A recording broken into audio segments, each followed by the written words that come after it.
روسی ادب سے ایک شاہکار مختصر افسانہ۔ بس اسٹاپ پر بوڑھا شخص اور ایک حاملہ عورت بس کے آنے کا انتظار کر رہے تھے۔ بوڑھا شخص تجسس سے عورت کے پیٹ کی طرف دیکھ رہا تھا۔ اس نے پوچھا، آپ کس مہینے میں ہیں؟ عورت پریشان ہو گئی۔ اس کے اداس چہرے سے پریشانی صاف عیاں تھی۔ پہلے تو اس نے بوڑھے شخص کے سوال پر کوئی توجہ نہیں دی۔ پھر چند لمحوں بعد اس نے جواب دیا، میں 23ویں ہفتے میں ہوں۔ بوڑھے نے پھر پوچھا، کیا یہ آپ کی پہلی پیدائش ہے؟ عورت نے جواب دیا، ہاں۔ بوڑھے شخص نے کہا، پریشان ہونے کی ضرورت نہیں، فکر نہ کرو، سب ٹھیک ہو جائے گا۔ عورت نے پریشانی کے عالم میں پیٹ پر ہاتھ رکھا اور اپنے آنسو روک کر اس کی طرف دیکھا۔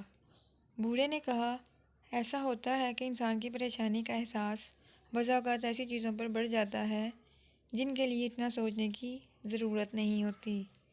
حاملہ عورت نے اداسی سے جواب دیا، شاید۔ بوڑھا مزید متجسس لگ رہا تھا، لگتا ہے آپ مشکل دور سے گزر رہی ہیں۔ تمہارا شوہر تمہارے ساتھ کیوں نہیں ہے؟ اس نے جواب دیا، اس نے مجھے 4 مہینے پہلے چھوڑ دیا تھا۔ بوڑھے شخص نے پوچھا، تمہارے گھر والے اور کوئی دوسرے عزیز کیا آپ کے ساتھ نہیں ہیں؟ عورت نے گہرا سانس لیا اور کہا، میں صرف اپنے بیمار والد کے ساتھ رہتی ہوں۔ بوڑھے شخص نے کہا، مجھے یہ ایک مضبوط سہارا لگتا ہے۔ اس کی آنکھوں سے آنسو گرے اور بولی، ہاں، یہاں تک کہ جب وہ اس حالت میں ہوں۔ بوڑھے شخص نے پوچھا، اسے کس عارضہ کی شکایت ہے؟ عورت نے جواب دیا، اسے یہ یاد نہیں رہتا کہ میں کون ہوں۔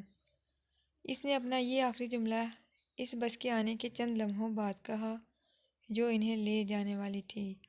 وہ اٹھی اور کہنے لگی، ہماری بس آ چکی ہے۔ وہ پیچھے مڑی اور اسے ہاتھ سے پکڑا اور کہا، چلو بابا چلیں۔